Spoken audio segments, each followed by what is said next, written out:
ಯಾರು ಸ್ಥಾಪನೆ ಮಾಡಿದ ಮೊಘಲ್ ಸಾಮ್ರಾಜ್ಯ? ಗೊತ್ತಾಯ್ತು ಮಕ್ಕಳೇ? ಅವ ಏನ್ ಮಾಡಪ್ಪ ಯಾಕೆ ಸ್ಥಾಪನೆ ಮಾಡಿದ ಅಂದ್ರೆ ದೆಹಲಿ ಭಾರತದಲ್ಲಿ ಸಂಪತ್ತು ಬೈತು, ಬಹಳಷ್ಟು ಸಂಪತ್ತಿತ್ತು. ಈ ಸಂಪತ್ತನ್ನು ಅವನು ಭಾರತ ಮೇಲೆ ದಾಳಿ ಮಾಡಿ ದೆಹಲಿ ಸಾಮ್ರಾಜ್ಯವನ್ನು ನಾಶಪಡಿಸಿ ತಾನು ಸಾಮ್ರಾಜ್ಯವನ್ನು ಸ್ಥಾಪನೆ ಮಾಡಬೇಕು ಅನ್ನೋ ಮಹತ್ವವಾದ ಉದ್ದೇಶ ಇತ್ತು. ಆ ಸಾಮ್ರಾಜ್ಯ ಮಾಡಿ 3 ದಾಳಿಗಳನ್ನು ಮಾಡಿ ದೆಹಲಿ ಸುತ್ತಮುತ್ತಲಿರತಕ್ಕಂತ ಆಗ್ರಾ ಮತ್ತು ಅದರ ಸುತ್ತಮುತ್ತ ಪ್ರದೇಶಗಳನ್ನೆಲ್ಲ ವಶಪಡಿಸಿಕೊಂಡ. ಯಾರು? ಬಹಳಷ್ಟು ಶೂರನಾಗಿದ್ದ ಮತ್ತು ಬಹಳಷ್ಟು ರಜಪೂತ್ರ. ಪ್ರಾರಂಭದಲ್ಲಿ ಅವನಿಗೆ ಅಫ್ಘಾನ ರಜಪೂತ್ರ ವಿರೋಧವನ್ನು ಒಡ್ಡಿದ್ರು ಕೂಡ ಅವ್ರನ್ನೆಲ್ಲ ಸೋಲಿಸಿ ಸಾಮ್ರಾಜ್ಯವನ್ನು ಕಟ್ಟಿದ. ಬಾಬರ್ ನಂತರದ ಯಾರು ಬರ್ತಾರಪ್ಪ ಅಂದ್ರ ಬಾಬರ್ ಮಗನಾಗಿರ್ತಕ್ಕಂಥ ಹುಮಾಯೂನ್. ಬಾಬರ್ ನಂತರ ಯಾರು ಬಂದ್ರು? ಹುಮಾಯೂನ್. ಬಾಬರ್ ನಂತರ ಯಾರಾಗಿ ಬಂದ್ರು? ಬಾಬರ್ ಮಗ ಯಾರು? ಹುಮಾಯೂನ್. ಪ್ರಾರಂಭದಲ್ಲಿ ಈ ಹುಮಾಯೂನ್ ಅವನು ಕೂಡ ಸಾಮ್ರಾಜ್ಯವನ್ನು ಆಡಬೇಕು ಅನ್ನೋ ಉದ್ದೇಶ ಇತ್ತು. ಆದ್ರೆ ಇವ ಬಹಳಷ್ಟು ಪ್ರಬಲನಾದ ಅರಸನಾಗಿದೆ ಇದ್ದಿದ್ರಿಂದ ಏನ್ ಮಾಡಿದ್ರಪ್ಪ ಈಗ ಅಫ್ಘಾನ್ ಸಾಮ್ರಾಜ್ಯ ಶೇರ್ ಶಾ ಸೂರಿ ಅಂತಕ್ಕಂಥವ ದಾಳಿ ಮಾಡ್ದ. ಯಾರಪ್ಪ?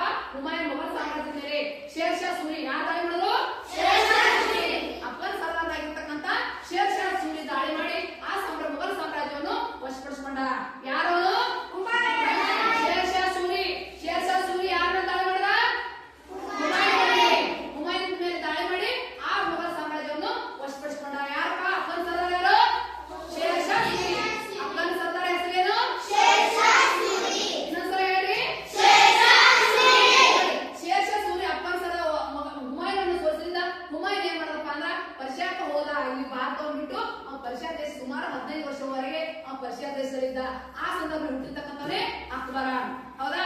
ಮತ್ತೆ ಈ ಶೇರ್ ಶಾ ಸೂರಿ ಆಡಳಿತ ಅವನತಿ ದಂಡಿ ಬಂದಾಗ, ಅಫ್ಘಾನ್ ಆಡಳಿತ ಅವನತಿ ಬಂದಾಗ ಏನ್ ಮಾಡಿದ ಹುಮಾಯೂನ್ ಮತ್ತೆ ದಾಳಿ ಮಾಡ್ದ. ದಾಳಿ ಮಾಡಿ ಮತ್ತೆ ತನ್ನ ಸಾಮ್ರಾಜ್ಯವನ್ನು ವಶಪಡಿಸಿಕೊಂಡ. ಹುಮಾಯೂನ ಮತ್ತೆ ದಾಳಿ ಮಾಡಿ ತನ್ನ ಸಾಮ್ರಾಜ್ಯವನ್ನು ವಶಪಡಿಸಿಕೊಂಡ.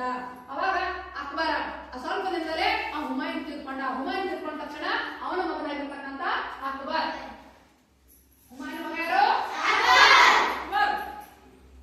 ಅಕ್ಬರ್ ಆಡಳಿತಕ್ಕೆ ಬಂದ. ಹುಮಾಯೂನ್ ಮಗನಾಗಿರ್ತಕ್ಕಂಥ ಅಕ್ಬರ್ ಆಡಳಿತಕ್ಕೆ ಬಂದ. ಅಕ್ಬರ್ ಕೂಡ ಬಹಳಷ್ಟು ದೊಡ್ಡ ಸಾಮ್ರಾಜ್ಯವನ್ನು ಸ್ಥಾಪನೆ ಕಟ್ಟಬೇಕು, ತನ್ನ ಸಾಮ್ರಾಜ್ಯವನ್ನು ವಿಸ್ತಾರ ಮಾಡಬೇಕು ಅನ್ನೋ ಒಂದು ಮಹತ್ವಾಕಾಂಕ್ಷೆಯನ್ನು ಹೊಂದಿದ್ದ. ಮತ್ತಷ್ಟೇ ಒಳ್ಳೆಯ ಸಾಮ್ರಾಜ್ಯವನ್ನು ಕೂಡ ಆಗಿದ್ದವ. ಎಲ್ಲರನ್ನು ಪ್ರಜೆಗಳನ್ನು ಸಮಾನವಾಗಿ ನೋಡ್ತಕ್ಕಂಥ, ಎಲ್ಲ ಧರ್ಮಗಳನ್ನು ಪ್ರಜೆಗಳನ್ನು ಒಳ್ಳೆಯ ರೀತಿ ನೋಡ್ತಕ್ಕಂಥ ಒಂದು ಸಾಮ್ರಾಜ್ಯ ಆಗಿದ್ರಪ್ಪ ಅಂದ್ರ ಅಕ್ಬರ್ ಆಗಿದ್ದ. ಅಕ್ಬರ್ ಏನ್ ಮಾಡದಪ್ಪ ಅಂದ್ರ ಪ್ರಾರಂಭದಲ್ಲಿ ಅವನು ಯುದ್ಧಗಳನ್ನು ಮಾಡಿ ಅವ್ನು ದೆಹಲಿ ಸುತ್ತಮುತ್ತ ಪ್ರದೇಶವನ್ನು ವಶಪಡಿಸಿಕೊಂಡ. ಮತ್ತೆ ಅದ್ರ ಜೊತೆಗೆ ಇನ್ನೂ ಕೆಲವೊಂದು ಪ್ರದೇಶಗಳು ಬೇಕು ನೋಡಿ. ಗುಜರಾತ್, ಬಂಗಾಳ, ಮತ್ತೆ ಕಾಶ್ಮೀರ, ಕಾಬೂಲ್ ಮುಂತಾದ ಪ್ರದೇಶವನ್ನು ಒಂದೊಂದಾಗಿ ಎತ್ಕೊಂಡ. ಆದ್ರೆ ಅವ ಏನ್ ಮಾಡದಪ್ಪ ಅಂದ್ರೆ ಈ ಭಾರತದಲ್ಲಿ ಹಿಂದೂಗಳು ಜಾಸ್ತಿ ಅದ್ರ. ಹಿಂದೂಗಳ ಮನಸ್ಸನ್ನು ಗೆಲ್ಲೋದು ಬಹಳ ಮುಖ್ಯ ಅನ್ನೋ ಕಾರಣಕ್ಕಾಗಿ ಹಿಂದೂಗಳ ಸರ್ದಾರ ರಜಪೂತ್ ರಾಜರ ಜೊತೆ ಒಪ್ಪಂದವನ್ನು ಮಾಡ್ಕೊಂಡ. ಜೊತೆಗೆ ಅವನ ಜೊತೆ ಒಪ್ಪಂದ ಮಾಡ್ಕೊಳ್ಳದೆ ಇರತಕ್ಕಂಥ ಒಬ್ಬನೇ ಒಬ್ಬ ರಜಪೂತ್ ರಾಜ ಯಾರಪ್ಪ ಅಂದ್ರ ರಾಣಾ ಪ್ರತಾಪ್ ಸಿಂಹ. ಯಾರಪ್ಪ? ಕೊನೆಗೆ ರಾಣಾ ಪ್ರತಾಪ್ ಸಿಂಹ ಮತ್ತು ಅಕ್ಬರಿಗೂ ಯುದ್ಧವೇ ಆಗ್ತೈತಿ. ಅದು ರಾಜಸ್ಥಾನದಲ್ಲಿ ಬರ್ತಕ್ಕಂಥ ಹಲ್ದಿಘಾಟ್ ಅಂತಕ್ಕಂಥ ಪ್ರದೇಶದಲ್ಲಿ ಯುದ್ಧ ಆಗ್ತೈತಿ. ಏನ್ ಯುದ್ಧ ಆಗ್ತೈತಿ? ಹಲ್ದಿಘಾಟ್ ಕದನ ಅಂತ ಹೇಳ್ತಾರ. ಹಲ್ದಿಘಾಟ್ ಅಂತಕ್ಕಂಥ ಪ್ರದೇಶದಲ್ಲಿ ಯುದ್ಧವಾಗುವುದರಿಂದ ಹಲ್ದಿಘಾಟ್ ಕದನ ಅಂತ ಕೂಡ ಹೇಳ್ತಾರೆ. ಮುಖ ಮುಚ್ಚಲು ಯಾರು ಮುಖ ನೋಡ್ಬೇಡಿ ನೋಡಿ. ಆ ಸಂದರ್ಭದಲ್ಲಿ ಏನಾಗ್ತದಪ್ಪ ಅಂದ್ರೆ ಅಕ್ಬರ್ನಿಗೆ ಮತ್ತು ರಾಣಾ ಪ್ರತಾಪ್ ಸಿಂಹ ಯುದ್ಧವಾದಾಗ ಆ ಯುದ್ಧದಲ್ಲಿ ರಾಣಾ ಪ್ರತಾಪ್ ಸಿಂಹ ಸೋಲ್ತಾನ. ಅಕ್ಬರ ಜಯಶಾಲಿ ಆಗ್ತಾನ. ಆದ್ರೂ ಕೂಡ ಸೋತ್ರು ಕೂಡ ಅಕ್ಬರಿಗೆ ಕೊನೆಯವರೆಗೂ ತೆರೆ ಬಾರಲಿಲ್ಲ. ತನ್ನ ಸ್ವಾಭಿಮಾನವನ್ನು ಬಿಡಲಿಲ್ಲ. ಅಷ್ಟು ತನ್ನ ದೇಶಾಭಿಮಾನ, ಸ್ವಾಭಿಮಾನ ಕೊನೆಗೆ ಅಕ್ಬರಿಗೆ ಮಣಿಯಲಿಲ್ಲ ಅಂತಕ್ಕಂಥ ವಿಚಾರವನ್ನು ಹೇಳ್ತಾರ. ಅವ ಯಾವ ಕುದುರೆಯಲ್ಲಿ ಏರ್ತಪ್ಪ? ಚೇತಕ ಅಂತಕ್ಕಂಥ ಕುದುರೆಯಲ್ಲಿ ಯುದ್ಧವನ್ನು ಮಾಡ್ತಿದ್ದ ರಾಣಾ ಪ್ರತಾಪ್ ಸಿಂಹ. ಆ ಒಂದು ಕುದುರೆಯ ಒಂದು ಪ್ರತಿಮೆ ಎಲ್ಲಿ ಐತಪ್ಪ ಅಂದ್ರ ರಾಜಸ್ಥಾನದಲ್ಲಿ ಬರ್ತಕ್ಕಂಥ ಹಲ್ದಿಘಾಟ್ ನಲ್ಲಿ ಇವತ್ತಿನ ದಿವಸ ಅವನ ಪ್ರತಿಮೆ ಐತಿ. ಯಾರ ಪ್ರತಿಮೆ ಐತಿ ಮಕ್ಕಳೇ? ಅಕ್ಬರ್ ಪ್ರತಿಮೆ. ರಾಣಾ ಪ್ರತಾಪ್ ಸಿಂಹ ಪ್ರತಿಮೆ. ಯಾರ ಪ್ರತಿಮೆ ಐತಿ? ಹಲ್ದಿಘಾಟ್ ಕದನ ಯಾರ ಮಧ್ಯೆ ನಡೀತು? Very good. ಅಕ್ಬರ್ ಮತ್ತು ರಾಣಾ ಪ್ರತಾಪ್ ಸಿಂಹ ಮಧ್ಯೆ ನಡೀತು. ಈ ಕದನದಲ್ಲಿ ಯಾರು ಜಯಶಾಲಿ ಆದ್ರು? ಈ ಕದನದಲ್ಲಿ ಅಕ್ಬರಿಗೆ ಜಯಶಾಲಿ ಆದ್ರು. ಹೌದಾ? ನೋಡಿ, ಇದು ಮೇಲ್ಗಡೆ ಬರ್ತಕ್ಕಂಥ ಯಾವ ಭಾರತ? ಕೆಳಗಡೆ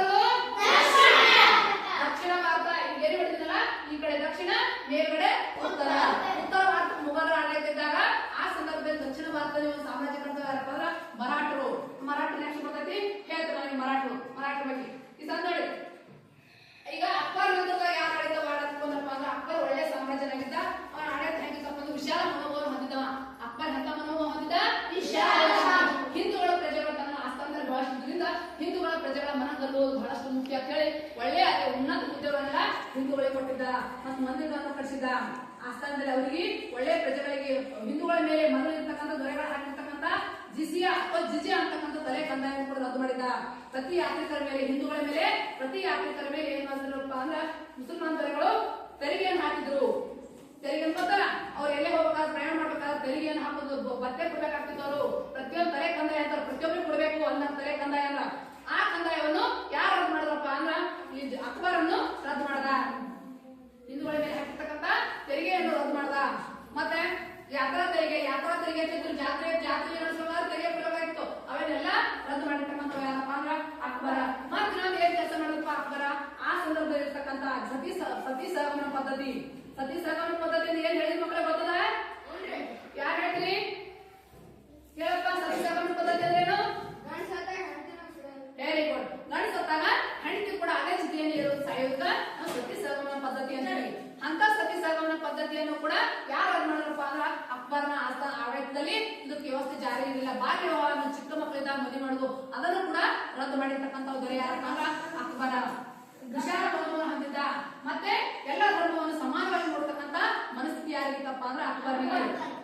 ಅವನ ಧಾರ್ಮಿಕ ನೀತಿ ಹೆಂಗಿತ್ತಪ್ಪ ಅಂದ್ರ ಇಬಾದತ್ ಖಾನ ಅಂತಕ್ಕಂಥ ಫತೇಪುರ್ ಸಿಕ್ರಿಯೊಳಗ ಇಬಾದತ್ ಖಾನ ಅಂತಕ್ಕಂಥ ಪ್ರಾರ್ಥನಾ ಮಂದಿರವನ್ನು ಕಟ್ಟಿಸಿದ. ಎಲ್ಲಿ ಪ್ರಾರ್ಥನಾ ಮಂದಿರವನ್ನು ಹೇಳಿ ಕಟ್ಟಿಸಿದ ಅಂದ್ರ ಫತೇಪುರ್ ಸಿಕ್ರಿ ಅಂತಕ್ಕಂಥ ಸ್ಥಳದಲ್ಲಿ ಅಕ್ಬರ ಪ್ರಾರ್ಥನಾ ಮಂದಿರವನ್ನು ಎಲ್ಲಿ ಕಟ್ಟಿಸ್ತಪ್ಪ? ಎಲ್ಲಿ ಕಟ್ಟಿಸಿದ? ಫತೇಪುರ್ ಸಿಕ್ರಿ. ಎಲ್ಲಿ ಕಟ್ಟಿಸಿದ? ಫತೇಪುರ್ ಸಿಕ್ರಿಯಲ್ಲಿ ಪ್ರಾರ್ಥನಾ ಮಂದಿರವನ್ನು ಕಟ್ಟಿಸಿದ. ಮತ್ತು ನಗರವನ್ನು ಕೂಡ ನಿರ್ಮಾಣ ಮಾಡಿರ್ತಕ್ಕಂಥ ಫತೇಪುರ್ ಸಿಕ್ರಿ ನಗರ ನಿರ್ಮಾಣ ಮಾಡಿದವರು ಕೂಡ ಅಕ್ಬರ್ ನಗರ. ಜೊತೆಗೆ ಏನ್ ಮಾಡ್ತಿದ್ದಪ್ಪ ಅಂದ್ರೆ ಅಕ್ಬರ ತನ್ನ ಆಸ್ಥಾನದಲ್ಲಿ ಕ್ರೈಸ್ತರು, ಹಿಂದೂ, ಮುಸ್ಲಿಮ, ಆಮೇಲೆ ಜೈನರು, ಬೌದ್ಧ ಎಲ್ಲಾ ಧರ್ಮದವರನ್ನು ಕರೆಸಿ ಮುಖಂಡರು, ಎಲ್ಲಾ ಧಾರ್ಮಿಕ ಮುಖಂಡರನ್ನು ಕರೆಸಿ ಅವ್ರ ಜೊತೆಗೆ ಧರ್ಮದ ಕುರಿತು ಚರ್ಚೆ ಮಾಡ್ತಿದ್ದ. ಕೇಳಿ, ಧರ್ಮದ ಕುರಿತು ಚರ್ಚೆಯನ್ನು ಮಾಡ್ತಿದ್ದ. ಯಾವ ಧರ್ಮದಲ್ಲಿ ಒಳ್ಳೊಳ್ಳೆ ಅಂಶಗಳಲ್ಲ ಅವನ್ನು ಸೇರಿಸ್ಕೊಂಡು ಒಂದ್ ಹೊಸ ಧರ್ಮವನ್ನೇ ಪ್ರಾರಂಭ ಮಾಡಿದ. ಆ ಧರ್ಮಕ್ಕೆ ಏನಂತಾರಪ್ಪ ಅಂದ್ರ ದಿನ್ ಎ ಇಲಾಹಿ ಅಂತಾರ. ಏನಂತಾರ ಧರ್ಮಕ್ಕ? ದಿನ್ ಎ ಇಲಾಹಿ. ಹೇಳಿ,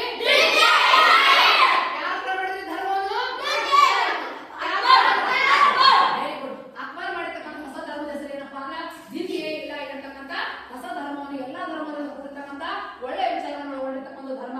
ಆದ್ರೆ ಈ ಧರ್ಮವನ್ನು ಅನುಸರಿಸತಕ್ಕಂಥ ಜನರು ಬೆರಳಿಕೆ ಅಷ್ಟು ಮಾತ್ರ ಈ ಧರ್ಮವನ್ನು ಅನುಸರಿಸಿದ್ರು. ಆಗ ಎಲ್ಲರ ಆ ಧರ್ಮಕ್ಕ ಹೋಲಿಲ್ಲ.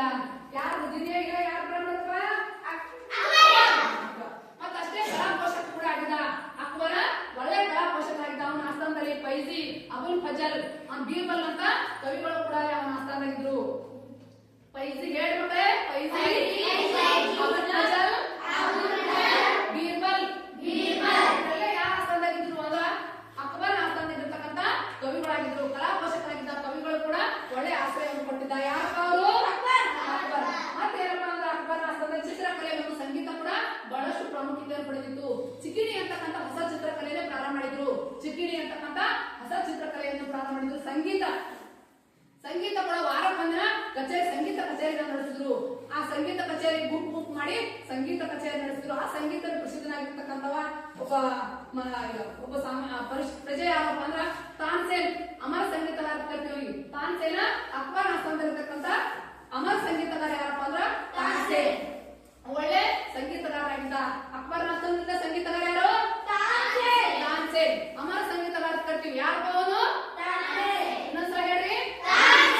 ಅಕ್ಬರ್ ಆಸ್ಥಾನದಲ್ಲಿರ್ತಕ್ಕಂಥ ಪ್ರಸಿದ್ಧ ಸಂಗೀತಗಾರ ಯಾರು? ತಾನ್ಸೇನ್ ಅಂತಕ್ಕಂಥ ಒಬ್ಬ ಪ್ರಸಿದ್ಧ ಸಂಗೀತಗಾರನಾಗಿದ್ದ. ಮತ್ತು ತುಳಸಿದಾಸರು ರಾಮಚರಿತ ಮಾನಸ ಅಂತಕ್ಕಂಥ ಕೃತಿ ಬರೆದಿರ್ತಕ್ಕಂಥ ತುಳಸಿದಾಸರು ಕೂಡ ಅಕ್ಬರ್ನ ಆಸ್ಥಾನದಲ್ಲಿದ್ರು. ಇವನು ಕೂಡ ಬಹಳಷ್ಟು ಕಟ್ಟಡವನ್ನು ಕಲಾಪೋಷಕರಾಗಿದ್ದ ಮತ್ತು ವಾಸ್ತುಶಿಲ್ಪಿ ಕೂಡ ಆಗಿದ್ದ. ಅರಮನೆಗಳನ್ನು ಮಸೀದಿಗಳನ್ನು ಕಟ್ಟಿಸಿದ. ಮತ್ತೆ ಹುಮಾಯೂನ್ ಸಮಾಧಿ ಎಲ್ಲಿ ಬರ್ತಪ್ಪ ಅಂತ ದೆಹಲಿ ಬರ್ತೈತಿ. ದೊಡ್ಡ ಒಂದು ಕಟ್ಟಡದು ಹುಮಾಯೂನ್ ಸಮಾಧಿಯನ್ನು ಕೂಡ ಕಟ್ಟಿಸಿದ. ಯಾರು ಕಟ್ಟಿಸಿದ ಹುಮಾಯೂನ್ ಸಮಾಧಿ? ಮತ್ತು ಬುಲಂದ ದರ್ವಾಜ್, ಅದು ಭಾರತದಲ್ಲೇ ಅತ್ಯುನ್ನತ ದರ್ವಾಜ. ಅತ್ಯುನ್ನತ ದರ್ವಾಜ ಯಾವ್ದಪ್ಪ ಅಂದ್ರೆ ಬುಲಂದ ದರ್ವಾಜ್. ಅದು ಎಲ್ಲೈತಿಪ್ಪ ಅಂದ್ರೆ ಅದು ದೆಹಲಿ ಒಳಗೆ ಐತಿ. ಬುಲಂದ ದರ್ವಾಜನ ಯಾರು ಕಟ್ಟಿಸಿದ್ರು? ಅದು 40 ಮೀಟರ್ ಎತ್ತರ ಐತಿ. ಬುಲಂದ ದರ್ವಾಜನ ಯಾರು ಕಟ್ಟಿಸಿದ್ರು? ಹುಮಾಯೂನ್ ಸಮಾಧಿ ಯಾರು ಕಟ್ಟಿಸಿದ್ರು? ಜಾಮಿ ಮಸೀದಿ ಕೂಡ ಕಟ್ಟಿಸಿದ್ದ. ಇವೆಲ್ಲ ಅಕ್ಬರ್ ಮಾಡಿರ್ತಕ್ಕಂಥ ಸಾಧನೆಗಳು. ಅಕ್ಬರ್ ನಂತರದಾಗ ಅವನ ಮಗನಾಗಿರ್ತಕ್ಕಂಥ ಜಹಾಂಗೀರ್.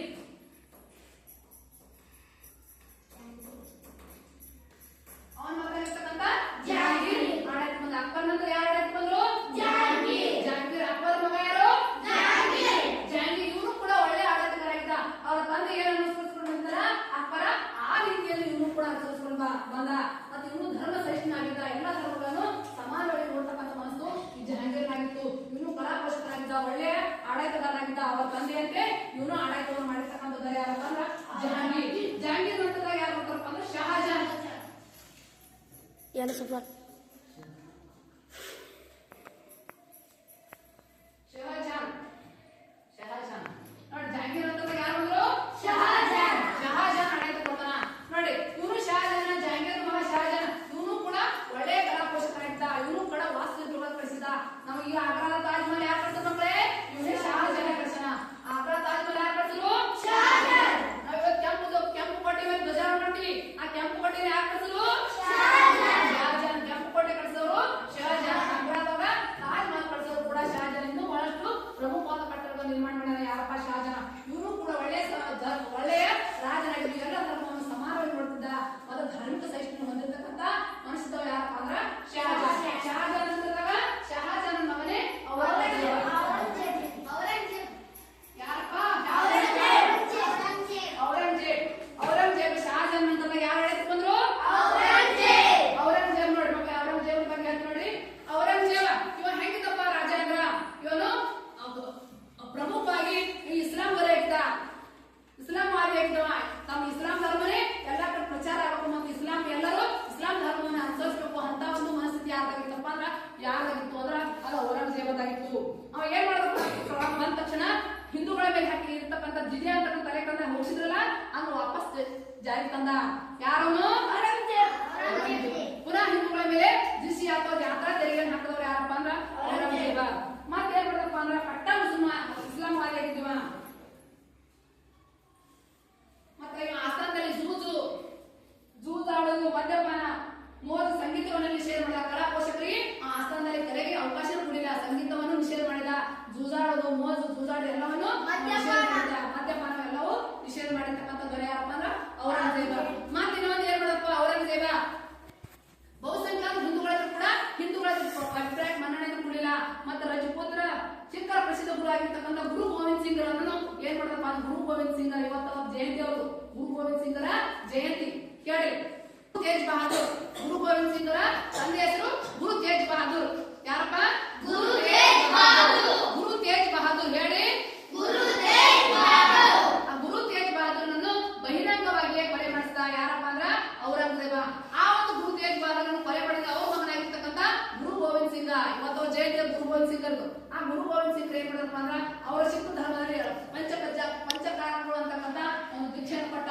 ಆ ದೀಕ್ಷೆಯನ್ನು ಪಡ್ಕೊಳ್ಳೋರಿಗೆ ಸಿಂಹ ಅಂತ ಕರೀತಿದ್ರು ಆ ದೀಕ್ಷೆ ಪಡ್ಕೊಳ್ಳೋರಿಗೆ ಅವ್ರ ಮತ್ತೆ ಕತ್ತಿ ಇರ್ತೈತಿ ತಲೆ ಉದ್ದನ ಕೂದು ಬಿಡ್ತಾರ ಕೈಯೊಳಗೆ ಖಡ್ಗ ಹಾಕ್ತಾರ ಬಾಚಣಿಗೆ ಕೂಡ ಅವ್ರ ಇರ್ತೈತಿ ಇವೆಲ್ಲ ಆ ಧರ್ಮ ಯಾರ ಸಿಂಹ ಅಂತಕ್ಕಂಥ ಪಂಚ ಕಜ್ಜಾಯಗಳನ್ನು ಅನ್ವಯಿಸಿಕೊಂಡಿರ್ತಾರ ಅವ್ರ ಬದ್ದಕ ಇವೆಲ್ಲ ಇರ್ತಾವ ಯಾರಪ್ಪ ಅವನು ಗುರು ಗೋವಿಂದ್ ಸಿಂಗ್ ಅಂತ ಹೆಸರೇನು ಗುರು ತೇಜ್ ಬಹದ್ದೂರ್ ಯಾರಪ್ಪ ಔರಂಗಜೇಬ್ ಕೊಲೆ ಮಾಡಿಸಿದ ಸಿಖ್ ಧರ್ಮಗುರು ಯಾರು ಗುರು ತೇಜ್ ಬಹದ್ದೂರ್ ಹೇಳಿ ಸರ ಔರಂಗಜೇಬನ್ನು ಕೊಲೆ ಮಾಡಿಸಿರ್ತಕ್ಕಂಥ ಸಿಖ್ ಧರ್ಮಗುರು ಯಾರು ಗುರು ತೇಜ್ ಬಹದ್ದೂರ್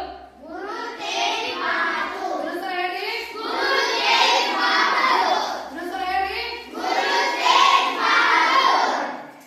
ಇನ್ನೇನಪ್ಪ ದಂಗೆಗಳು ಹೆಚ್ಚಾಗಿಬಿಟ್ಟು ಔರಂಗಜೇಬನ ಆಸ್ಥಾನದಲ್ಲಿ ದಂಗೆಗಳು ಹೆಚ್ಚಾಗಿಬಿಟ್ಟು ಸಿಖ್ಖರು ಮತ್ತು ರಜಪೂತರ ವಿರುದ್ಧ ದಂಗೆಗಳನ್ನು ಎದ್ದು ದಕ್ಷಿಣ ಭಾರತದಲ್ಲಿ ಮರಾಠರು ಕೂಡ ದಂಗೆಗಳನ್ನು ಎದ್ರು ಆ ದಂಗೆಗಳನ್ನು ಒಂದೊಂದಾಗಿ ಶಮ ಮಾಡಿದ್ರೆ ಸಂಪತ್ತು ಹಾಳಾಗ ಶ್ರಮ ಮಾಡಿತು ಜೊತೆಗೆ ಇವನು ಪ್ರತಿಷ್ಠೆ ಕೂಡ ಔರಂಗಜೇಬನ ಪ್ರತಿಷ್ಠೆ ಕೂಡ ಕಡಿಮೆ ಆದ ಶ್ರಮ ಮಾಡಿತು ಔರಂಗಜೇಬನ ಪ್ರತಿಷ್ಠೆ ಕೂಡ ಕುಂಠಿತ ಆದ ಶ್ರಮ ಮಾಡಿತು ಅದರಿಂದ ಔರಂಗಜೇಬನ ಸಂಪತ್ತೆಲ್ಲ ಬರಿ ಆದಾಯಿತು ಹಾಳಾಗ್ಬಿಡ್ತು ಇದರಿಂದ ಮುಂದೆ ಏನಾಗ್ತಪ್ಪ ಅಂದ್ರ ಅವ್ರ ಮೊಘಲ್ ಸಾಮ್ರಾಜ್ಯವೇ ಅವನತಿ ಹಂತಕ್ಕೆ ಬಂದ್ಬಿಡ್ತು ಯಾರ ಆಡಳಿತದಿಂದ ಅಂದ್ರ ಔರಂಗಜೇಬನ ಒಂದು ಧಾರ್ಮಿಕ ನೀತಿಯಿಂದ ಮುಖ್ಯ ಕಾರಣ ಯಾವ್ದಪ್ಪ ಅಂದ್ರ ಅವನ ಅನುಸರಿಸತಕ್ಕಂಥ ಧಾರ್ಮಿಕ ನೀತಿ ಹೌದಾ ಎಲ್ಲರೂ ಕಟ್ಟ ಮುಸಲ್ಮಾನವಾದಿಯಾಗಿದ್ದು ಎಲ್ಲರೂ ಇಸ್ಲಾಂ ಧರ್ಮಕ್ಕೆ ಅನ್ವಯ ಆಗ್ಬೇಕು ಅನ್ನೋ ಒಂದು ಉದ್ದೇಶ ಆಗಿತ್ತು ಹಿಂದೂಗಳ ಮೇಲೆ ಮತ್ತೆ ತೆರಿಗೆ ಹೇರಿದ್ದ ಆದ್ರೆ ಅಕ್ಬರ್ ಮಾಡಿದರೂ ಇಲ್ಲ ಆಮೇಲೆ ಮಳೆ ಪ್ರಜೆ ಯಾರಪ್ಪ ಅಂದ್ರೆ ಅಕ್ಬರ ಗೋಹತ್ಯೆಯನ್ನು ಕೂಡ ನಿಷೇಧ ಮಾಡಿದ ಯಾರವ ಅಕ್ಬರ ಗೋಹತ್ಯೆಯನ್ನು ಆಚರಣೆ ಮಾಡೋದಿಲ್ಲ ಅಂತ ಹೇಳಿದ ಬಹಳಷ್ಟು ಒಳ್ಳೆಯ ಪ್ರಜೆ ಆಗಿದ್ರಪ್ಪ ಅಕ್ಬರ್ ಇದ್ದ ಅದನ್ನು ಔರಂಗಜೇಬ ಅನುಸರಿಸಲಿಲ್ಲ ಕಾರಣಕ್ಕಾಗಿ ಅವನ ಹಿಂದೂಗಳು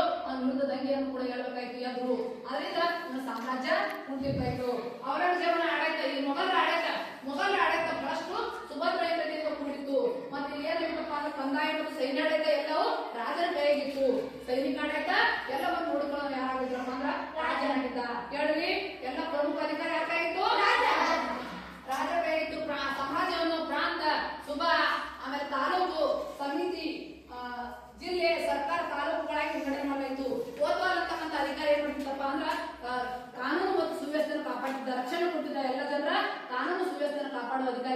ಕರಿತಿರಪ್ಪ ಅಂದ್ರೆ ಕೋತ್ವಾಲ್ ಅಂತ ಕರಿತಿದ್ರು. ಏನ್ ಕರಿತಿರು? ಕೋತ್ವಾಲ್ ಅಂದ್ರೆ ಏನಪ್ಪ, ಯಾರಿಗೆ ಕರಿತಿರಪ್ಪ ಅಂದ್ರೆ ಕಾನೂನು ಮತ್ತು ಸುರಕ್ಷತೆಯನ್ನು ಕಾಪಾಡೋದು, ನಗರಗಳಲ್ಲಿ ಕಾನೂನು ಸುವ್ಯವಸ್ಥೆಯನ್ನು ಕಾಪಾಡೋರಿಗೆ ಕೋತ್ವಾಲ್ ಅಂತ ಹೇಳ್ಕೊಳ ಕರಿತಿರು.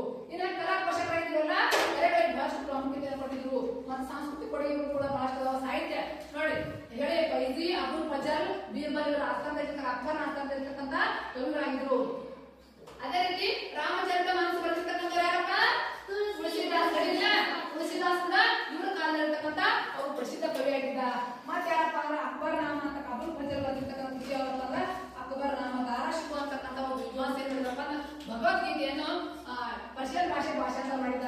ಭಗವದ್ಗೀತೆಯನ್ನು ಯಾವ ಭಾಷಾಂತರ ಮಾಡಿದ? ಭಾಷಾಂತರ ಮಾಡಿದ. ಪರ್ಷಿಯನ್ ಭಗವದ್ಗೀತೆಯನ್ನು ಭಾಷಾಂತರ ಮಾಡಿದ. ಯಾರಪ್ಪ ಅಂದ್ರೆ ದಾರಾಶಿಕೋ. ಯಾರವನು? ದಾರಿಶಿಕೋ. ಮತ್ತೆ ಹಿಂದಿ ಸಾಹಿತ್ಯ ಕೂಡ ಅಷ್ಟೇ ರಾಜ್ಯವನ್ನು ಪಡೆಯಿತು. ರಾಮಚರಿತ ಮಾನಸವನ್ನು ಯಾರು ಬರೆದ ಮಕ್ಕಳ ಕೃತಿ? ಗೊತ್ತಾಯ್ತಾ ಮಕ್ಕಳೇ? ಮೊಘಲರ ಅವನತಿ ಹೆಂಗಾಯ್ತು?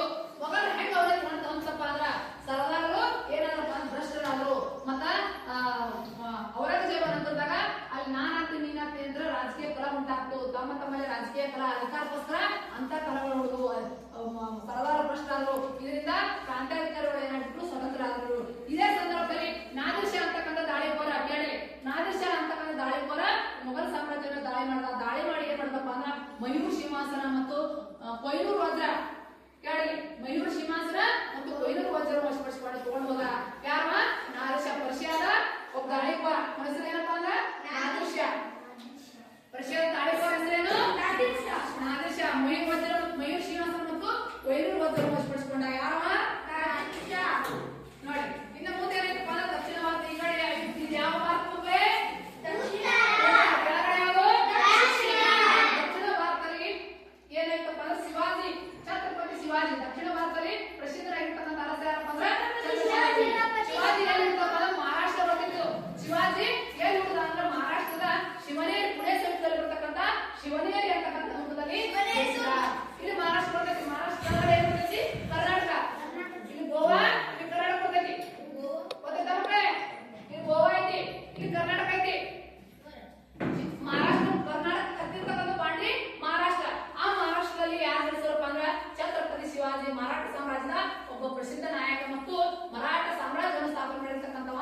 ಯಾರ? ಮರಾಠ ಸಾಮ್ರಾಜ್ಯದಲ್ಲಿ ಪ್ರಸಿದ್ಧ ಯಾರಪ್ಪ ಅಂದ್ರೆ ಛತ್ರಪತಿ ಶಿವಾಜಿ. ನೋಡಿ ಮಕ್ಕಳೇ, ಛತ್ರಪತಿ ಶಿವಾಜಿ ಹೆಸರು ಜನಿಸಿದಪ್ಪ ಅಂದ್ರೆ 1627ರಲ್ಲಿ ಪುಣೆ ಸಮೀಪದಲ್ಲಿರ್ತಕ್ಕಂಥ ಶಿವನೇರಿ ದುರ್ಗದಲ್ಲಿ ಜನಿಸಿದ. ಎಲ್ಲಿ ಜನಿಸಿದ ಛತ್ರಪತಿ ಶಿವಾಜಿ? ಶಿವನೇರಿ ದುರ್ಗದಲ್ಲಿ ಜನಿಸಿದ. ಎಲ್ಲಿ ಜನಿಸಿದ? ಅದು ಎಲ್ಲಿ ಬರ್ತದೆ ಮಕ್ಕಳೇ? ಪುಣೆ ಸಮೀಪದಲ್ಲಿ ಬರ್ತಕ್ಕಂಥ ಶಿವನೇರಿ ದುರ್ಗದಲ್ಲಿ ಜನಿಸಿದ. ಶಿವನೇರಿ ದುರ್ಗದಲ್ಲಿ ಯಾರು ಜನಿಸಿದ್ರು? ನೋಡಿ ಮಕ್ಕಳೇ, ಶಿವಾಜಿ ಬಾಳಿ ಹೆಂಗಿತ್ತಪ್ಪ ಅಂದ್ರ ಅವ್ರ ತಂದೆ ಹೆಸರೇನು? ಶಾಜಿ ಭೋಸ್ಲೆ. ಶಾಜಿ ಭೋಸ್ಲೆ ಏನಾಗಿತ್ತಪ್ಪ ಅಂದ್ರ ವಿಜಯಪುರದ ಆದಿಲ್ ಶಾನ ರಾಜ್ಯದಲ್ಲಿ ಒಬ್ಬ ಸೈನ್ಯ ಅಧಿಕಾರಿಯಾಗಿ ಕೆಲಸ ಮಾಡ್ತಿದ್ದ. ವಿಜಯಪುರ ಆದಿಲ್ ಶಾನ ಕೈಯೊಳಗ ಒಳ್ಳೆ ಉನ್ನತ ಹುದ್ದೆಯೊಳಗ ಕೆಲಸ ಮಾಡ್ತಿದ್ದ. ಆ ಸಂದರ್ಭದಲ್ಲಿ ಛತ್ರಪತಿ ಶಿವಾಜಿ ಹುಟ್ಟಿದ್ರಿಂದ ಅವ್ರ ತಾಯಿ ಆಶ್ರಯದಲ್ಲೇ ಅವ್ನು ಬೆಳಿಬೇಕಾಗಿತ್ತು. ಅವ್ರ ತಾಯಿ ಹೆಸರು ಜೀಜಾಬಾಯಿ. ಛತ್ರಪತಿ ಶಿವಾಜಿ ತಾಯಿ ಹೆಸರು ಏನಂತ ಮಕ್ಕಳೇ? ಜೀಜಾಬಾಯಿ ಆಶ್ರಯದಲ್ಲಿ ಅವ್ನು ಬೆಳಿಬೇಕಾಗಿತ್ತು. ಜೀಜಾಬಾಯಿ ಏನ್ ಮಾಡೋದಪ್ಪ, ಚಿಕ್ಕವನಿದ್ದ ತನ್ನ ಮಗನಿಗೆ ರಾಮಾಯಣ, ಮಹಾಭಾರತ ಕಥೆಗಳನ್ನು ಹೇಳ್ತಿದ್ರು.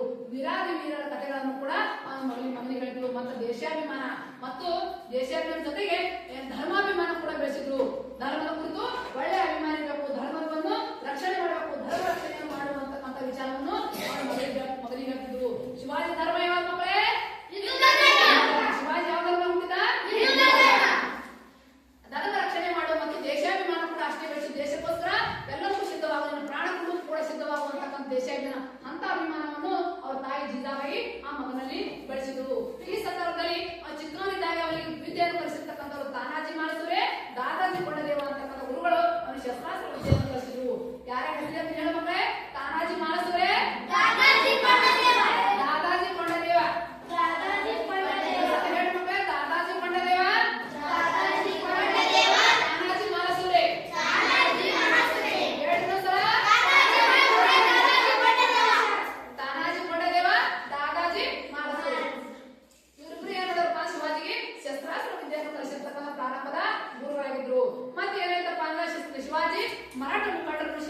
ಎಲ್ಲರನ್ನೂ ಒಡ್ಡಿಸಿ ಸೈನ್ಯವನ್ನು ಕಟ್ಟಿದ. ಜೊತೆಗೆ ಮಾಳವ ಅಂತಕ್ಕಂಥ ಗಿರಿಜನರು ಕೇಳ್ರಿ, ಮಾಳವ ಅಂತಕ್ಕಂಥ ಗಿರಿಜನರನ್ನು ಕೇಳಿ ಮುಖ ಮುಚ್ಚ್ರಿ. ಮಾಳವ ಅಂತಕ್ಕಂಥ ಗಿರಿಜನರನ್ನು ಸೇರಿಸಿ ಒಂದು ಸೈನ್ಯ ಪಡೆಯನ್ನೇ ಕಟ್ಟದ. ಯಾರವರು? ಯಾರವರು? ಮಕ್ಕಳೇ ಯಾರು? ಛತ್ರಪತಿ ಶಿವಾಜಿ. ಅವನಿಗೆ ವಿದ್ಯೆ ಕಲಿಸಿರ್ತಕ್ಕಂಥ ಗುರುಗಳು ಯಾರು ಗೊತ್ತಾಯ್ತು? ಶಿಸ್ತಾಸ್ತ್ರ ವಿದ್ಯೆ ಕಲಿಸಿರ್ತಕ್ಕಂಥ ಗುರುಗಳು ಯಾರು ಹೇಳಿ? ದಾದಾಜಿ ಕೊಂಡದೇವ, ತಾನಾಜಿ ಮಾನಸರೆ. ಆರಂಭದಲ್ಲಿ ಏನ್ ಮಾಡ್ದಪ್ಪ ಅಂದ್ರೆ ಶಿವಾಜಿ ವಿಜಯಪುರ ಆದಿಶೇಷನ ಹತ್ತಿರ ಇರ್ತಕ್ಕಂಥ ತೋರಣದುರ್ಗ ಅಂತಕ್ಕಂಥ ಕೋಟೆ ವಶಪಡಿಸಿಕೊಂಡ. 19 ವಯಸ್ಸಿನಲ್ಲಿ ತನಗಿರ್ತಕ್ಕಂಥ 19 ವರ್ಷದಲ್ಲಿ ತೋರಣದುರ್ಗ ಕೋಟೆ ವಶಪಡಿಸಿಕೊಂಡ. ಯಾವ ಕೋಟೆಯನ್ನು ವಶಪಡಿಸಿಕೊಂಡ? ತೋರಣದುರ್ಗ. ಆಮೇಲೆ ರಾಯಗಢ, ಪ್ರತಾಪಗಢ, ಸಿಂಹಗಢ ಎಲ್ಲ ಕೋಟೆ ಒಂದೊಂದಾಗಿ ಕೋಟೆ ವಶಪಡಿಸಿಕೊಂಡ. ಯಾರ ಕಡೆಯಿಂದ? ವಿಜಯಪುರ ಸುಲ್ತಾನಗಳಿಂದ, ಆದಿಶಾಹಿಗೆ ವಿಜಯಪುರದ ಆದಿಶಾಹಿಯಿಂದ. ಅವಾಗ ವಿಜಯಪುರದ ಆದಿಶಾಹಿಗೆ ಇವ್ನ ಮೇಲೆ ಬಹಳಷ್ಟು ಕೋಪ ಬಂದು ಏನ್ ಮಾಡ್ತಾನ, ಇವ್ನ ಮೇಲೆ ದಾಳಿ ಮಾಡ್ಲಕ್ಕ ಸೈಸ್ತಾ ಖಾನ್ ಅಂತಕ್ಕಂಥ ಒಬ್ಬ ಸೇನಾನಿಯನ್ನು ಕೊಟ್ಟು ಬರ್ತಾನ. ಸೈಸ್ತಾ ಖಾನ್ ಅವ್ ಒಪ್ಪಂದ ಮಾಡ್ಕೊತೀನಿ ಅನ್ನುವ ಹೇಳಿ ಅವನ ಜೊತೆ ಒಪ್ಪಂದ ಮಾಡ್ಕೊತ ಸೈಸ್ತಾ ಖಾನ್ ಶಿವಾಜಿ ಅಂತ ಬರ್ತಾನ. ಅವಾಗ ಶಿವಾಜಿ ಗೊತ್ತಾಗ್ತೈತಿ ಇವ್ ನನ್ನನ್ನು ಮೋಸದ ಕೊಲ್ತಾನ ಅನ್ನೋದು ಗೊತ್ತಾಗಿದ್ದಾಗ ಆ ಶಿವಾಜಿ ಕೂಡ ತನ್ನಿರ್ತಕ್ಕಂಥ ವ್ಯಾಕರಣಕ ಅಂತಕ್ಕಂಥ ಆಯುಧಗಳು ಅಂತ ಬತ್ತೆ ಇಟ್ಕೊಂಡು ಅಲ್ಲಿಗೆ ಹೋಗಿರ್ತಾನ. ಹೋದಾಗ ಇಬ್ರು ಆಲಿಂಗನ ತಪ್ಕೊಳ್ಳೋದು. ಆಲಿಂಗನ ಮಾಡಕ್ ಹೋದಾಗ ಒಬ್ಬರೊಬ್ರು ತಪ್ಕೊಂಡಾಗ ಅವ ಹೇಳ್ತಾನ ಕಠಾರಿಯಿಂದ ಅಫ್ಜಲ್ ಖಾನ ಶಿವಾಜಿಯನ್ನು ಕೊಲ್ಲಬೇಕಂದಿರ್ತಾನ. ಆ ಸಂದರ್ಭದಲ್ಲಿ ಶಿವಾಜಿಯನ್ನು ಕೊಲ್ಲಬೇಕಂದಾಗ ಶಿವಾಜಿ ಏನ್ ಮಾಡ್ತಾನ, ತನ್ನ ಇರ್ತಕ್ಕಂಥ ವ್ಯಾಕರಣಕ ಅಂತಕ್ಕಂಥ ಆಯುಧಗಳಿಂದ ಅವನ ಹೊಟ್ಟೆಯನ್ನು ಸೀಳಿ ಅವನನ್ನೇ ಅಫ್ಜಲ್ ಖಾನ್ ಬಂದ್ಬಿಡ್ತಾನ. ಯಾರು? ಶಿವಾಜಿ. ಶಿವಾಜಿ, ಛತ್ರಪತಿ ಶಿವಾಜಿ. ಮುಂದೆ ಏನಾಗ್ತಪ್ಪ ಅಂದ್ರೆ ಉತ್ತರ ಭಾರತದಲ್ಲಿ ಯಾರು ಆಳ್ವಿಕೆ ಮಾಡ್ತಿರ್ಬೇಕು? ಆ ಸಂದರ್ಭದಲ್ಲಿ ಮೊಘಲರು. ಈ ಶಿವಾಜಿ ಸಾಮ್ರಾಜ್ಯ ವಿಸ್ತರಣೆ ಮತ್ತು ಶಿವಾಜಿಯ ಒಂದು ಪ್ರತಿಷ್ಠೆಯನ್ನು ಕಂಡು ಮೊಘಲ್ ದೊರೆಯಾಗಿರ್ತಕ್ಕಂಥ ಔರಂಗಜೇಬನಿಗೆ ಸಹಿಸಕ್ಕಾಗೋದಿಲ್ಲ. ಹೆಂಗಾರ ಮಾಡಿ ಶಿವಾಜಿಯನ್ನು ಹತ್ತಿಸಬೇಕು ಅನ್ನೋ ಕಾರಣಕ್ಕಾಗಿ ಅವ ಏನ್ ಮಾಡ್ತಾನಪ್ಪ ಅಂದ್ರ ಶಿವಾಜಿ ಈ ಸಂದರ್ಭದಲ್ಲಿ ಏನ್ ಮಾಡ್ತಾನ, ಔರಂಗಜೇಬನ ಕಡೆಯಿಂದ ಔರಂಗಜೇಬ ಸಹಿಸ್ತಾ ಖಾನ್ ಅಂತಕ್ಕಂಥವ್ರಿಗೆ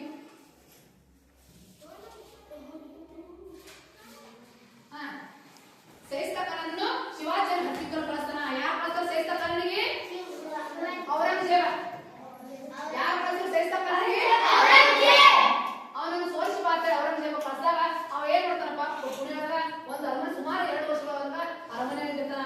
ಆ ಸಂದರ್ಭದಲ್ಲಿ ಗೊತ್ತಾಗಿ ಶಿವಾಜಿ ಏನ್ ಮಾಡ್ತಾನ, ಹಠಾತ್ ರಾತ್ರೋರಾತ್ರಿ ಅವನ ಮೇಲೆ ದಾಳಿ ಮಾಡ್ತಾನ. ಸೈಸ್ತಾ ಖಾನ ದಾಳಿ ಮಾಡಿ ಅವನನ್ನು ಸೋಲಿಸಿ ಅವ ಆ ದಾಳಿಯನ್ನು ತಪ್ಪಿಸಿಕೊಳ್ಳುವ ಸಂದರ್ಭದಲ್ಲಿ ಅವನ ಹೆಬ್ಬೆರಳೆ ಕೈ ತೊಡೆ ಹೋಗುತ್ತ. ಯಾರು ಸೈಸ್ತಾ ಖಾನ್ ಅಂದು ಕೈ ಹೊರಗೆ ಹೋಗ್ತೈತಿ. ಈ ವಿಚಾರವನ್ನು ತಿಳಿದಿರ್ತಕ್ಕಂಥ ಔರಂಗಜೇಬ್ ಇನ್ನಿಷ್ಟು ಕೋಪ ಬರ್ತೈತಿ. ಜೊತೆಗೆ ಔರಂಗಜೇಬ್ ಏನ್ ಮಾಡ್ತಾನ, ಶಿವಾಜಿ ಏನ್ ಮಾಡ್ತಾನ ಅಂದ್ರ ಸೂರತ್ ನಗರ ಮೇಲೆ ಮುತ್ತಿ ಹಾಕಿ ಅಲ್ಲಿ ಸಂಪತ್ತನ್ನು ವಶಪಡಿಸ್ಕೋತಾನ, ತಗೊಂಡ್ ಬರ್ತಾನ. ಸೂರತ್ ನಗರ ಮೇಲೆ ಮುತ್ತಿ ಹಾಕಿ ಅಲ್ಲಿರ್ತಕ್ಕಂಥ ಸಂಪತ್ತು ಧನಗಳನ್ನು ಸಂಗ್ರಹ ಮಾಡೋದ್ರಿಂದ ಅವ್ನು ಇನ್ನಿಷ್ಟು ಕೋಪ ಬಂದ್ಬಿಡ್ತೈತಿ. ಯಾರಿಗೆ? ಔರಂಗಜೇಬನಿಗೆ. ಹೆಂಗ ಮಾಡಿ ಶಿವಾಜಿಯನ್ನು ಹತ್ತಿಸ್ಬೇಕು, ಶಿವಾಜಿಯನ್ನು ಸೋಲಿಸಬೇಕು ಅನ್ನೋ ಕಾರಣಕ್ಕಾಗಿ ರಾಜಾ ಜಯಸಿಂಹ ಅಂತಕ್ಕಂಥ ಸೇನಾಧಿಕಾರಿಯನ್ನು ಕಳಿಸ್ತಾನ, ಉನ್ನತ ಅಧಿಕಾರಿಯನ್ನು ಅವನು ಕಳಿಸ್ತಾನ. ಯಾರು ಕಳಿಸ್ತಾನ? ರಾಜಾ ಜಯಸಿಂಹ. ಯಾರು ಕಳಿಸ್ತಾನ? ಯಾರು ಕಳಿಸಿದ್ರು? ಯಾರಿಗೆ ಭಕ್ತಕ್ಕೆ ಕಳಿಸ್ತಾನ? ಯಾರಿಗೆ ಸೋಲಿಸ್ಬಾರ್ದ ಕಳಿಸ್ತಾನ? ಛತ್ರಪತಿ ರಾಜಾ ಜಯಸಿಂಹನಿಗೆ ಯಾರಿಗೆ ಸೋಲಿಸ್ಬಾರ್ದ ಕಳಿಸ್ತಾನ?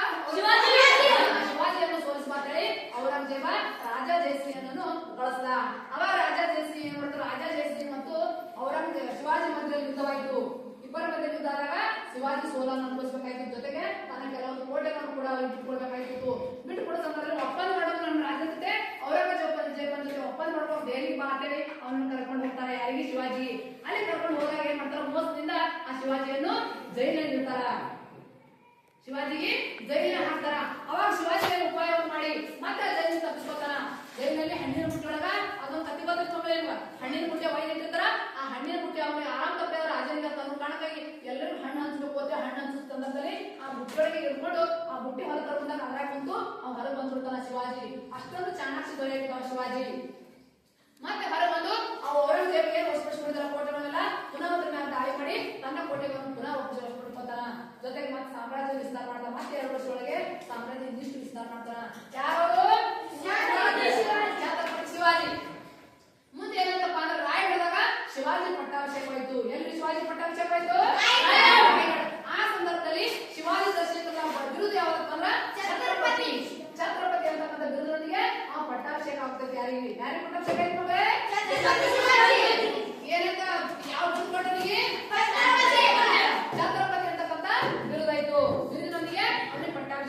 ಪಟ್ಟಾಭಿಷೇಕ ಎಲ್ಲಾಯ್ತು? ರಾಯಗಢದಲ್ಲಿ ಇತ್ತು. ಮುಂದೆ ಸಾಮ್ರಾಜ್ಯ ಬಹಳ ದಿನಗಳವರೆಗೆ ಈ ಸಾಮ್ರಾಜ್ಯ ವೈಭವವನ್ನು ನೋಡಿಲ್ಲ. ಸ್ವಲ್ಪ ದಿನದಲ್ಲೇ ತೀರ್ಕೊಂಡ ಅಂತಕ್ಕಂಥ ಹೇಳ್ತಾರ. ಶಿವಾಜಿ ಆಡಳಿತ ಹೆಂಗಿತ್ತಪ್ಪ ಅಂದ್ರ ಅಷ್ಟ ಪ್ರಧಾನರು ಅಂತಕ್ಕಂಥ 8 ಜನ ಮಂತ್ರಿಗಳಿಂದ ಕೂಡಿದ ಆಡಳಿತದಲ್ಲಿ 8 ಜನ ಪ್ರಮುಖವಾದ ಮಂತ್ರಿಗಳಿದ್ರು. ಎಷ್ಟು ಮಂತ್ರಿಗಳಿದ್ರು ಮಕ್ಕಳೇ? 8. ಅವ್ರಿಗೆ ಏನಂತ ಕರೆದ್ರು? ಅಷ್ಟ ಪ್ರಧಾನ ಅಂತ ಕರೆದ್ರು. ಏನಂತ ಕರೆದ್ರು? ಅಷ್ಟ ಪ್ರಧಾನ. ಪೇಶ್ವೆ ಪ್ರಧಾನಮಂತ್ರಿಗೆ ಏನ್ ಕರೆದ್ರು? ಪೇಶ್ವೆ ಕರೆದ್ರು. ಪ್ರಧಾನಮಂತ್ರಿ ಏನ್ ಕರೆದ್ರು? ಪೇಶ್ವೆ. ಪ್ರಧಾನಮಂತ್ರಿಗೆ ಏನ್ ಕರೆದ್ರು? ಪೇಶ್ವೆ. ಪೇಶ್ವೆ ಅಂತಕ್ಕಂಥವ ಪ್ರಧಾನಮಂತ್ರಿ ಆಗಿದ್ದ. ಕಂದಾಯ ಆಡಳಿತ ಹೆಂಗಿತ್ತಪ್ಪ ಅಂದ್ರ ಕೇಳಿ ಮಕ್ಕಳೇ, ಕಂದಾಯ ಆಡಳಿತ ಹೆಂಗಿತ್ತಪ್ಪ? ಭೂ ಕಂದಾಯ ಕೂಡ ಒಳ್ಳೆಯ ರೀತಿಯಾಗಿತ್ತು. ರೈತರಿಗೆ ಸಾಲವನ್ನು ಕೊಡ್ತಿದ್ರು. ಆಮೇಲೆ ಕೃಷಿಕರಿಗೆ ನೀರಾವರಿ ವ್ಯವಸ್ಥೆಯನ್ನು ಕೂಡ ಮಾಡಿದ್ರು. ಅವರಿಗೆ ಮತ್ತೆ ಬೀಜ ಬಿತ್ತನೆಗೆ ಬೇಕಾಗಿರ್ತಕ್ಕಂಥ ರಸಗೊಬ್ಬರಿಗೆ ಸಾಲವನ್ನು ಸರ್ಕಾರ ಕೊಡ್ತಿದ್ರು. ಮತ್ತೆ ಮಳೆ ಫಸಲು ಅವರು 3ನೇ 1 ಭಾಗ ಸರ್ಕಾರ ಕೊಡ್ಬೇಕಾಗ್ತಿತ್ತು. ಈ 3 ಚೀಲ ಜೋಳ ಬೆಳೆದ್ರ 1 ಚೀಲ ಸರ್ಕಾರ ಕೊಡ್ಬೇಕು. ಈ ಪದ್ಧತಿಯನ್ನು ಕಂದಾಯದಲ್ಲಿ ಹಾಕೊಂಡಿದ್ರು ಅವರು. ಯಾರಪ್ಪ ಮಕ್ಕಳೇ ಅವರು? ಮರಾಠರು. ಯಾರವರು? ಮತ್ತೆ ಸೈನ್ಯ ಆಡಳಿತ ಹೆಂಗಿತ್ತಪ್ಪ ಅಂದ್ರ ಸೈನ್ಯ ಆಡಳಿತ ಕೂಡ ಬಹಳ ಒಳ್ಳೆ ಸುಸಜ್ಜಿತವಾದ ಸೈನ್ಯವನ್ನು ಕೂಡಿತ್ತು. ಅದರಲ್ಲಿ ಕಾಲ್ದಳ ಅಂದ್ರೆ ಏನ್ ಮಾಡೋದು? ನಡಕ ಯುದ್ಧವನ್ನು ಮಾಡೋದು. ಅಶ್ವದಳ ಅಂದ್ರೆ ಕುದುರೆ ಯುದ್ಧ ಮಾಡೋದು. ಅಶ್ವ ಅಂದ್ರೆ ಕುದುರೆ ಮೇಲೆ ಕೂತು ಯುದ್ಧ ಮಾಡೋದು. ಫಿರಂಗಿದಳ ಮತ್ತು ಗುಂಡುಗಳಿಗೆ ಯುದ್ಧ ಮಾಡೋದು. ಫಿರಂಗಿ ಮತ್ತು ಗುಂಡುಗಳಿಗೆ ಫಿರಂಗಿ ಅಂತಾರ. ನೌಕಾದಳ ಅಂದ್ರ ಸಮುದ್ರದಲ್ಲಿ ಯುದ್ಧ ಮಾಡೋದು. ನೌಕೆಯ ಮುಖಾಂತರ ಯುದ್ಧ ಮಾಡೋದು. ಅಂತ ಒಂದು ದಳಗಳೆಲ್ಲ ಕೂಡ ಹಾಕಿದ್ದು ಯಾರಿದ್ದು? ಶಿವಾಜಿ. ಒಳ್ಳೆ ಸುಸಜ್ಜಿತವಾದ ಸೈನ್ಯವನ್ನು ಕಟ್ಟಿದ. ಜೊತೆಗೆ ಯಾವ ತಂತ್ರವನ್ನು ಬಳಸ್ತಿದ್ದ ಅನ್ನುವ ಗೆರಿಲ್ಲಾ ಅಂತಕ್ಕಂಥ ಯುದ್ಧ ತಂತ್ರವನ್ನು ಬಳಸ್ತಿದ್ದ. ಯಾವ ತಂತ್ರವನ್ನು ಬಳಸ್ತಿದ್ದ? ಗೆರಿಲ್ಲಾ ಯುದ್ಧದ ಹೆಂಗಪ್ಪ ಅಂದ್ರ ಚಿಕ್ಕ ಚಿಕ್ಕ ಗುಂಪುಗಳನ್ನು ಮಾಡಿ, ಸೈನಿಕರನ್ನು ಚಿಕ್ಕ ಚಿಕ್ಕ ಗುಂಪು ಮಾಡಿ ಅವ್ರು ಒಮ್ಮೆ ಹಟ್ಟಾಗ್ತಾನೆ ಆ ಸೈನಿಕರು ಯಾರಿಗೆ ಗೊತ್ತಲ್ಲ ಒಮ್ಮೆ ದಾಳಿ ಮಾಡಿಬಿಡುದು. ಅವ್ರು ಕೋಟೆ ಅಡಿ ಕುಂತಿದ್ರು, ಒಮ್ಮೆ ದಾಳಿ ಮಾಡೋದು. ಇದಕ್ಕ ಈ ಯುದ್ಧ ತಂತ್ರಕ್ಕ ಗೆರಿಲ್ಲಾ ಯುದ್ಧ ತಂತ್ರ ಅಂತ ಕರೀತಾರೆ. ಅಂತ ಯುದ್ಧ ತಂತ್ರವನ್ನು ಮಾಡಿ ಅವ್ನು ಬಹಳಷ್ಟು ಕೋಟೆಗಳನ್ನು ವಶಪಡಿಸಿಕೊಂಡಿದ್ದ. ಸುಮಾರು 240 ಕೋಟೆಗಳನ್ನು ಹಾಕಿದ್ರು. ಎಷ್ಟು ಕೋಟೆ ಬೇಕು ಅಂದ್ರ 240 ಕೋಟೆ. 240 ಕೋಟೆ. ಅದರಲ್ಲಿ ಅವನು ಕಟ್ಟಿರ್ತಕ್ಕಂಥ ಎಷ್ಟು ಕೋಟೆಗಳು ಅಂದ್ರ 111 ಕೋಟೆಗಳನ್ನು ಶಿವಾಜಿ ಕಟ್ಟಿಸಿದ. ಕೇರಳ ಸಾಲಿಗೆ ಎಷ್ಟು ಕೋಟೆಗಳನ್ನು ಶಿವಾಜಿ ಕಟ್ಟಿಸಿದ? 111 ಕೋಟೆಗಳು.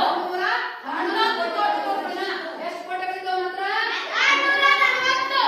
240 ಕೋಟೆಗಳಿದ್ದು ಅವನು ಕಟ್ಟಿಸಿರ್ತಕ್ಕಂಥವು 140 ಕೋಟೆಗಳನ್ನು. ಅವ ಪರಧರ್ಮ ಸಹಿಷ್ಣುವಾಗಿದ್ದ. ಯುದ್ಧ ತಂತ್ರದಲ್ಲಿ ಯಾರಾದ್ರೂ ಸ್ತ್ರೀಯರು ಸಿಕ್ಕರೆ ಅವರಿಗೆ ವಾಪಸ್ಸಿದ್ದ.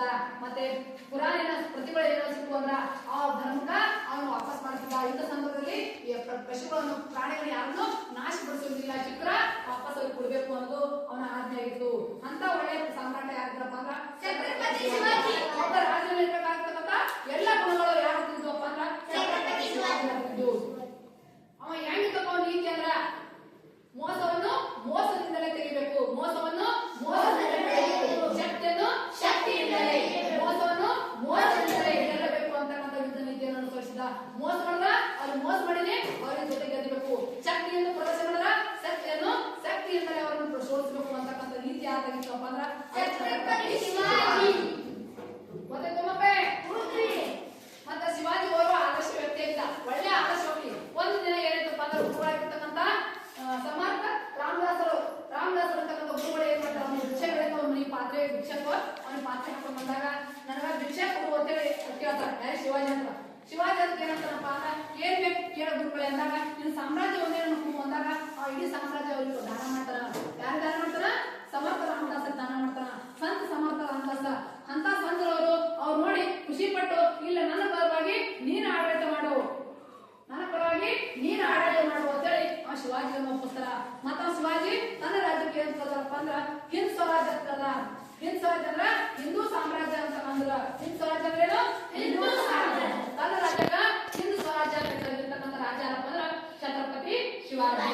ತನ್ನ ರಾಜ್ಯಕ್ಕೆ ಏನ್ ಕರ್ದವ? ಹಿಂದ್ ಸ್ವರಾಜ್ಯ ಕರ್ದ. ಹಿಂದ್ ಸ್ವರಾಜ್ಯ ಅಂದ್ರ ಹಿಂದೂ ಸಾಮ್ರಾಜ್ಯ ಅನ್ನಂಗ, ಹಿಂದೂ ರಾಜ್ಯ ಅನ್ನಂಗ ಅಂತ ಕರೆದಿರ್ತಕ್ಕಂಥ ರಾಜ್ಯ ಯಾರು? ಶಿವಾಜಿ. ಛತ್ರಪತಿ ಶಿವಾಜಿ. ಮಕ್ಕಳೇ, ಛತ್ರಪತಿ ಶಿವಾಜಿ ಬಗ್ಗೆ ಗೊತ್ತಾಯ್ತು? ಮೊಘಲ ಬಗ್ಗೆ ಗೊತ್ತಾಯ್ತು? ಶೇಖರ್ ಪುತ್ರ ಆಯ್ತ್ರಿ. ಮೊಘಲ ಸಾಮ್ರಾಜ್ಯ ಯಾರು ಸ್ಥಾಪನೆ ಮಾಡೋದು? ಕೈ ಆಯ್ತ್ರಿ. ಬಾಬರ್. Very good. ಎತ್ತಿದ್ರು ನೀನು? ಎತ್ತಿದ್ರು. ತಾಜ್ ಮಹಲ್ ಎಲ್ಲಿದೆ? ಆಗ್ರಾ. ಬೋರ್ಡ್. Very good. ಶಿಡಮ್. ಅಕ್ಬರ್ ತಂದೆ ಹೆಸರೇನು? ಹೇಳು. ಅಕ್ಬರ್ ತಂದೆ ಹೆಸರು ಬೋರ್ಡ್ ನೋಡಂಗಿಲ್ಲ. ಅಕ್ಬರ್ ತಂದೆ ಹೆಸರು ಹುಮಾಯೂನ್. ಅಕ್ಬರ್ ತಂದೆ ಹೆಸರೇನು? ಲಕ್ಷ್ಮಣ್.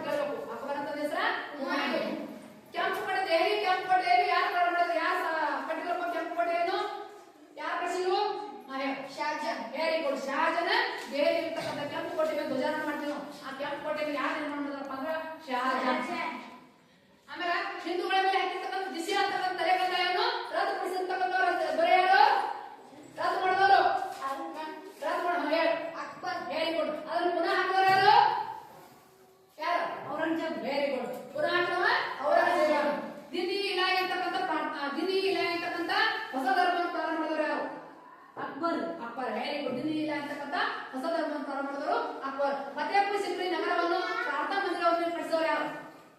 ಫತೇಪುರ್ ಸಿಕ್ರಿ ಒಳಗೆ ಪ್ರಾರ್ಥನಾ ಮಂದಿರ ರಾಮ್.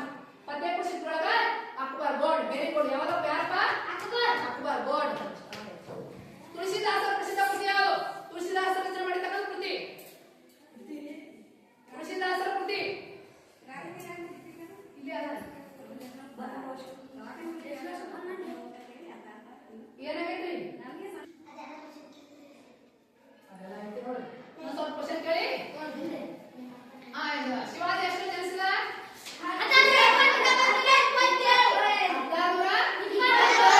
1627ರಲ್ಲಿ ಶಿವಾಜಿ ಜನಿಸಿದ. ಒಬ್ಬ ಬೇಗ ನಿಶ್ಚಿತ ಹೇಳುವ. ಶಿವಾಜಿ ಎಲ್ಲಿ ಜನಿಸಿದ ಹೇಳುವ? ಶಿವಾಜಿ ಎಲ್ಲಿ ಜನಿಸಿದ? ಕೈ ಎತ್ತರಿ. ಶಿವಾಜಿ ಎಲ್ಲಿ ಜನಿಸಿದ? ಲಕ್ಷ್ಮಣ್ ಕೇಳಿ. ಹೇಳು. ಶಿವಾಜಿ ಎಲ್ಲಿ ಜನಿಸಿದ? ಶಿವನರಿ. Very good. ಪುಣೆಯ ಬಳಿ ಇರ್ತಕ್ಕಂಥ ಜನಿಸಿದ. ಲಕ್ಷ್ಮಣ್ ಕೇಳ್ತೀರಿ ನೀವಾಗ. ಶಿವಾಜಿಯ ತಾಯಿ ಹೆಸರು? ಶಿವಾಜಿ ತಂದೆ ಹೆಸರು? ಶಾಜಿ ಭೋಸ್ಲೆ. ಹೌದಾ? ಶಿವಾಜಿ ಪ್ರಾರಂಭದಲ್ಲಿ ಯಾರ ದಾಳಿ ಮಾಡಿದ? ಪ್ರಾರಂಭದಲ್ಲಿ ಶಹಜಾನ್.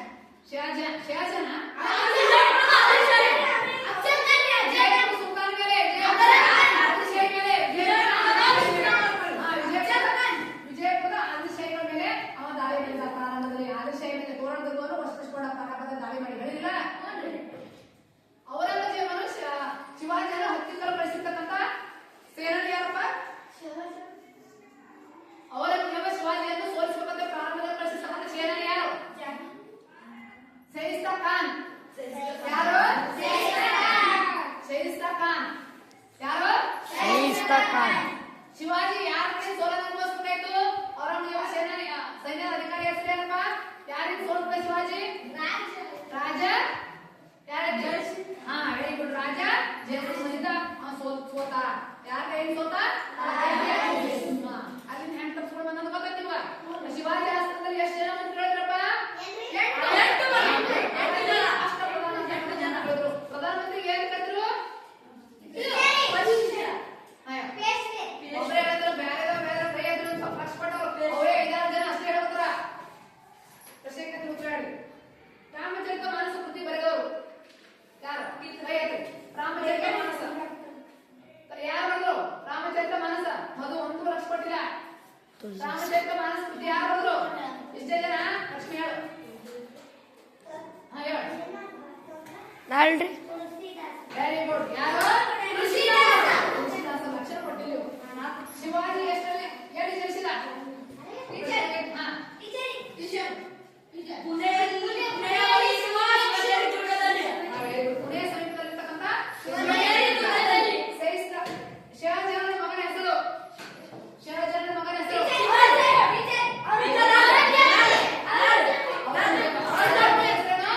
ಔರಂಗಜೇಬ್. ಅಕ್ಬರನ್ನು ವಿರೋಧಿಸಿದ ಮೇವಾಡ ಪ್ರಸಿದ್ಧ ಅರಸ. ಅಕ್ಬರನ್ನು ವಿರೋಧ ಮಾಡತಕ್ಕಂಥ ಮೇವಾಡದ ಅರಸನ ಹೆಸರೇನು? Very good. ರಾಣಾ ಪ್ರತಾಪ್ ಸಿಂಗ್. ಮೇವಾಡದ ಅರಸನ ಹೆಸರೇನು? ರಾಣಾ ಪ್ರತಾಪ್ ಸಿಂಗ್. ಅವನು ಕಂಚಿನ ಪ್ರತಿಮೆ ಅಂತ ಕೇಳಿ ಹೇಳಿದ್ದಪ್ಪ ಅದು? ಅಲ್ಲಿ ಕಾಣತಕ್ಕಂಥ ಸ್ಥಳದಲ್ಲಿ ರಾಜಸ್ಥಾನದ ಪ್ರದೇಶದಲ್ಲಿ ಕಂಚಿನ ಪ್ರತಿಮೆ ಕೂಡ ಐತಿ. ಫತೇಪುರ್ ಸಿಕ್ರಿಯನ್ನು ನಿರ್ಮಾಣ ಮಾಡಿರ್ತಕ್ಕ ಸಾಮ್ರಾಜ್ಯ ಯಾರು? ಅಕ್ಬರ್. Very good. ಫತೇಪುರ್ ಸಿಕ್ರಿ ನಗರವನ್ನು ನಿರ್ಮಾಣ ಮಾಡಿರ್ತಕ್ಕ